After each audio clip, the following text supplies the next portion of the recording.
Hey guys, so it's Sunday, kind of a quiet day for me today. Worked long and hard this week, and so today I'm catching up on laundry and cleaning up and all that sort of exciting thing. And as I tend to do when I go about monotonous tasks, as I've been thinking. And so one of the things that I am particularly interested in is education and more specifically, the dissemination of information. So, historical review of how information is passed along is interesting. Initially, information was held by, the church, the Catholic Church. We're talking hundreds of years ago. Most people couldn't read and write, so if you wanted to be educated or if you wanted to know about something, you went to the church. As a result, the church had the monopoly on information and, in a sense, the monopoly on power. But then you saw the invention of the printing press, which now made it easier and cheaper to spread large amounts of information farther. And that, coupled with the increase in literacy, meant that information, which was now more easily accessible, was also available to a larger number of people.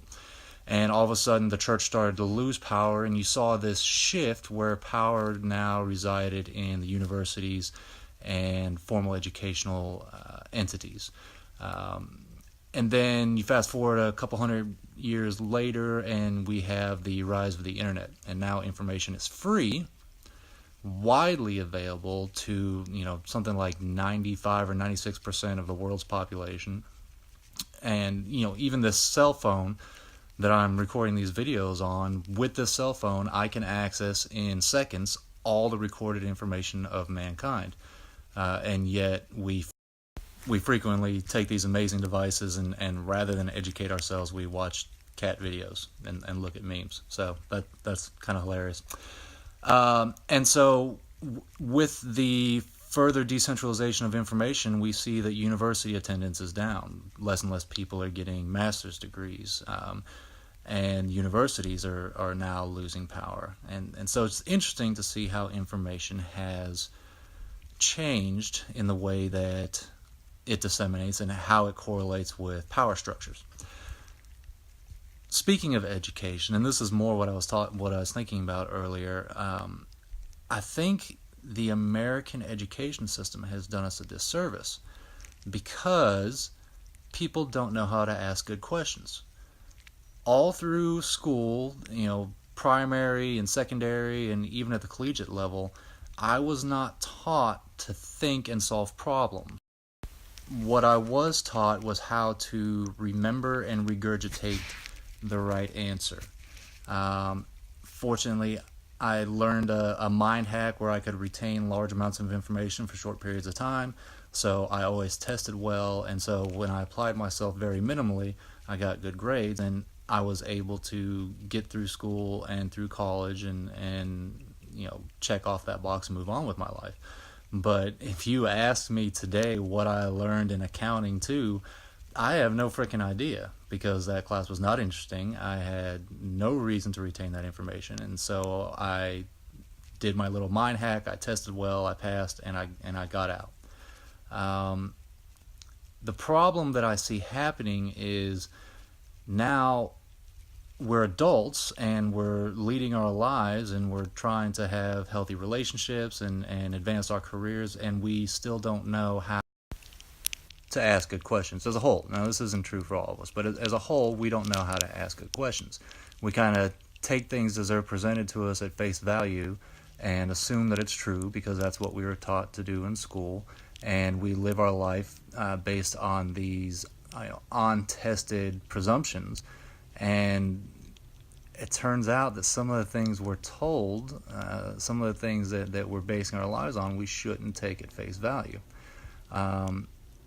Knowing how to ask the right questions is a powerful tool. And sometimes it's not even about am I right or am I wrong. For example, there's a handful of occasions in my life where I have found someone who's excelling at some aspect in life, and I've asked them to mentor me. I've offered to volunteer my services just to get close to them so I could learn from them. Without exception, every single time I've asked someone to mentor me, it has led to a job which paid better than the previous job, and it has led me to level up, so to speak, and take steps closer to where it is that I want to go, or steps closer to figuring out where it is I want to go, or both. And that's simply from asking, hey, I see something in you that I want. Will you mentor me? Every single time it has benefited me just from asking a simple question. I'll give you another example. So, one of the practices that I hold is if someone says something about me, like you're not good with money, or you're always rude to waiters, which is not true because I used to wait tables. But if someone says something to me, my response is to ask myself, is this possibly true? And if it is, how should I respond? How should I alter my behavior? How should I do things differently? But the interesting thing is, most people don't take that approach. Usually, if you tell someone, hey, you've got this flaw, and it's affecting your life or me or whatever, it's having a negative effect, people get defensive, people will justify, people will rationalize, people will deny, but nobody ever stops to ask, could what they're saying possibly be true, and if it is it something that I need to work on?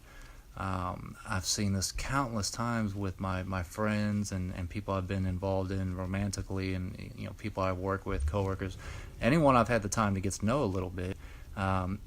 If you point someone's flaws out, their response is never thoughtful consideration of, is this true, and should I do something about it?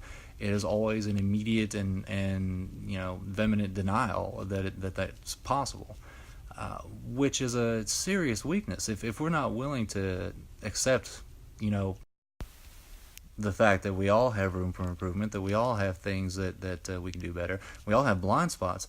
If we don't have anyone in our lives that we allow to point those out to us, I mean, how can we possibly be better? And I don't know, being better it's important to me. That's one of the driving principles of my life, is I want to be better. I want to be a better man than I was yesterday.